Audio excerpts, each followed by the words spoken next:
On August 14, 1947, a new nation was born.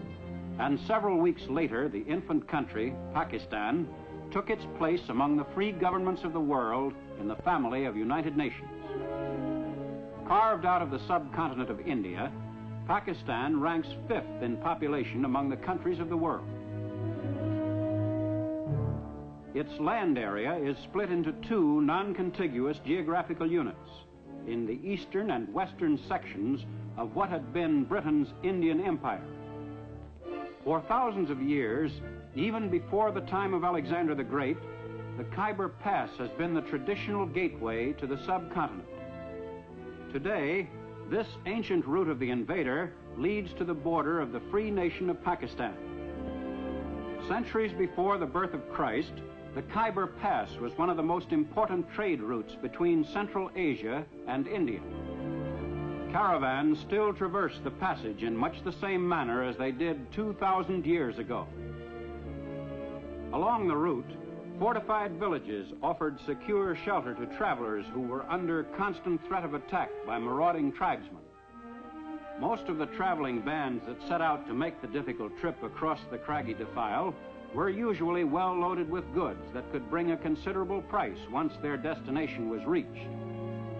As elsewhere in Asia, religion has been a dominant influence in the area which is now Pakistan.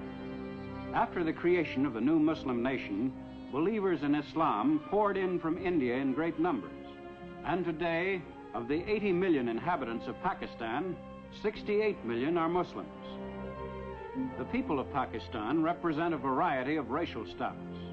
Present-day Pakistanis may trace their ancestry back to Indo-Aryan, Semitic, Mongol, and Dravidian peoples. The average Pakistani is today a swarthy, stocky person. The rugged life in the northwest frontier province has made the Pathans somewhat heavier in build and tougher than their neighbors to the south. The bearing of the frontier Pathans is proud and resolute, and they are regarded as one of the sturdiest peoples alive today.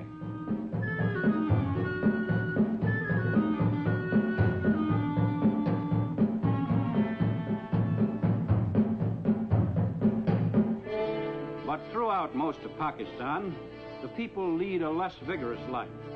The great majority of Pakistanis live in rural areas. Their daily pattern of existence varies little from the life of their ancestors on the same land generations ago.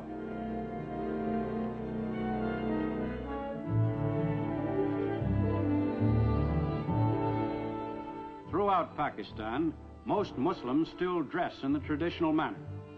In each locality, there are slight variations in styles, but even urban Pakistanis resist any attempt at westernizing their attire.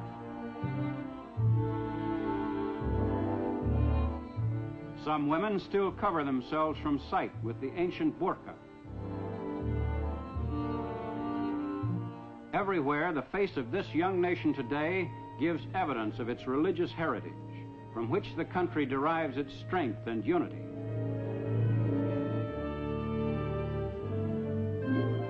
But the 20th century has made its mark on Pakistan. Karachi Airport, one of the largest airfields in Asia, is a regular stop on the airline schedules of 7 nations.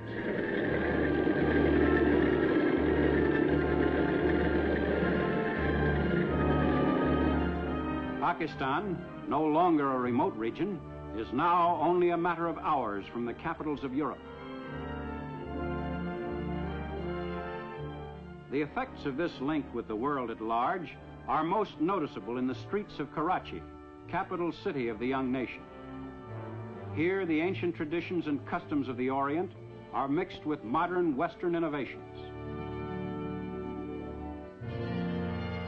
Seat of the government of Pakistan, Karachi is the hub of an actively functioning democratic state. For Pakistan today is a forward-thinking nation. In the new age of enlightenment, Pakistan's achievements and problems are broadcast to all parts of the land. No longer must Pakistanis be uninformed of their country's development and place in international affairs. Even in the field of journalism, Pakistan has a rich background to draw on and a firm tradition to uphold. In an age in which propaganda is triumphing over truth in many parts of the world, Pakistan boasts complete freedom of the press.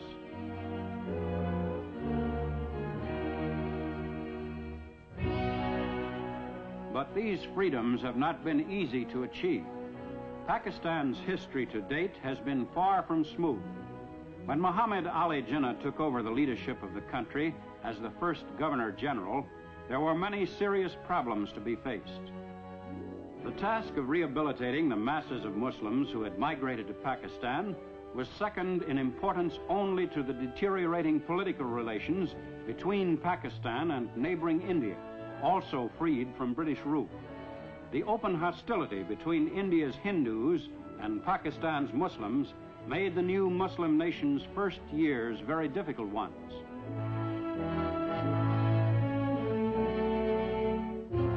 Most vital problem for Pakistan's leader was the defense of the country's borders. The infant nation had to be prepared against attack at any moment. Pakistan's very existence depended largely on adequate military strength, should the dispute with India assume uncontrollable proportions. Well-trained and equipped, the Pakistan Army remained ready to fight immediately should an aggressor threaten the freedom of the country.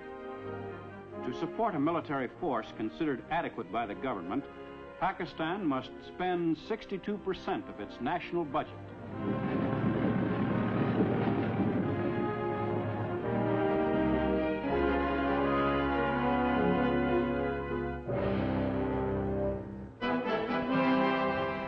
To keep its army well schooled in techniques of modern warfare, Pakistan has retained the services of a number of senior British Army officers.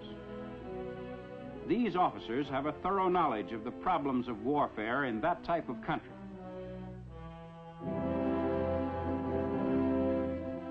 As a second line of defense, Pakistan has encouraged voluntary enlistments in its National Guard, equipped and trained under the supervision of the Pakistan Regular Army. Formation of the National Guard met with such enthusiastic public response that recruiting centers were besieged by volunteers, anxious to play an active part in their country's defense.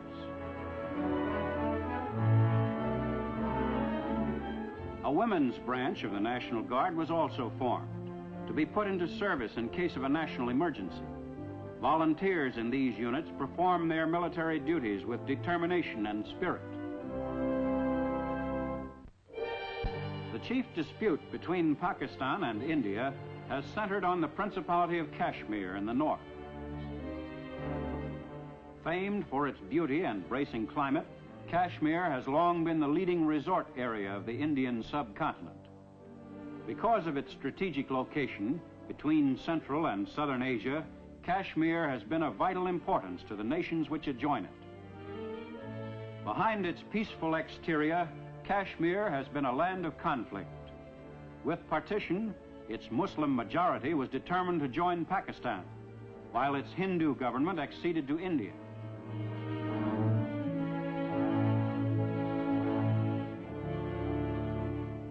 After months of military operations for control of the area, a ceasefire agreement between Pakistan and India was put into effect in January 1949 through the United Nations. In April 1950, relations between Pakistan and India were improved considerably by meetings between the prime ministers of the two nations, Liaquat Ali Khan and Jawaharlal Nehru.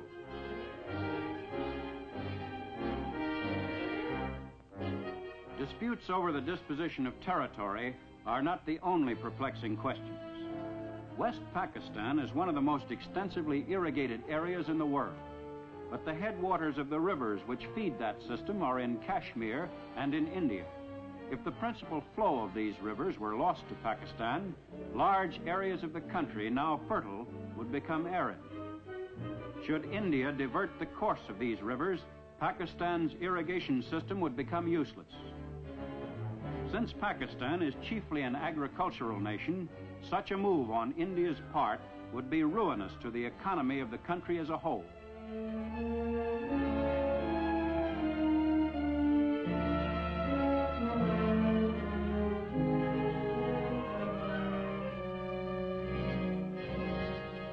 Farming is the main occupation of the Pakistani.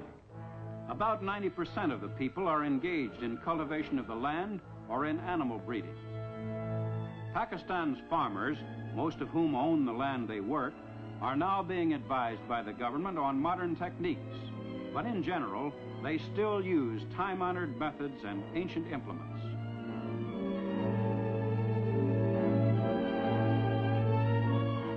Food crops play a most important role in Pakistan's economy. Wheat is the principal food crop of West Pakistan, which raises 99% of Pakistan's total of more than 3 million tons a year. This production is more than sufficient for the needs of the entire country, and the balance of the crop, some 600,000 tons, is available for export. More than 3/4 of Pakistan's total area under cultivation is devoted to the raising of food crops. Most of Pakistan's 80 million people live in villages which range in size from a population of a few hundred to several thousand. Each villager, by nature an individualist, takes an important part in the life of the community. In most cases, the village is self-sufficient. All minor disputes come before the village council, chosen by the villagers themselves. The council selects a headman from among the group, and when a puzzling local problem must be settled, the council meets in open session. A villager may accuse a neighbor of grazing cattle on his land, and the defendant must explain his side of the case to the council.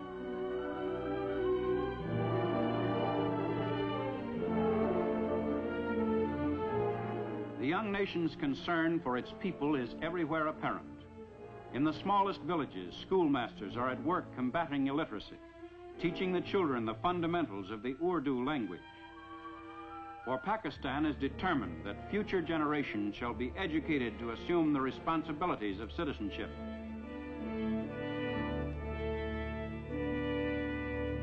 One of the favorite forms of relaxation in the villages is a game of volleyball, a popular sport throughout Pakistan. There are few villages which cannot field a good team.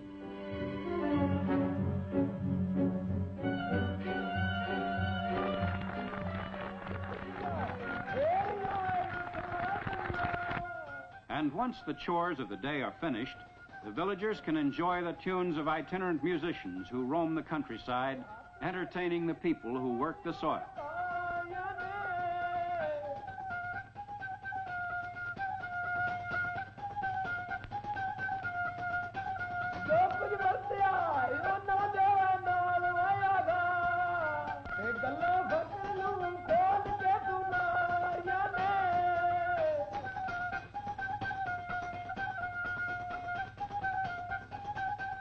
Jute is the most important non-food crop, the principal source of financial income to East Pakistan.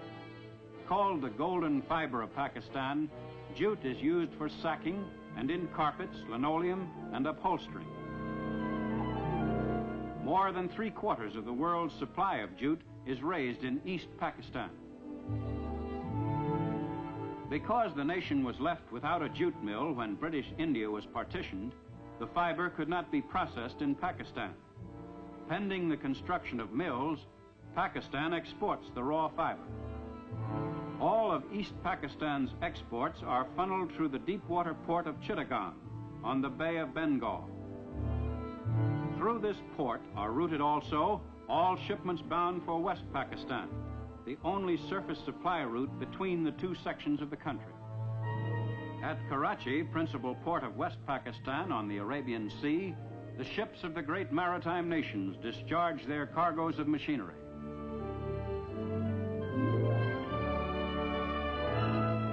Pakistan is one of the few countries of Asia which have a favorable balance of trade with the hard money nations of the world. For despite the large quantities of machinery and other goods entering the country, Pakistan's exportable surplus of jute, cotton, wheat, and other products more than offsets the value of its imports. Transportation facilities to the interior are being improved steadily. Track trains like the Pak Mail Express link the major cities of Karachi, Lahore, and Peshawar.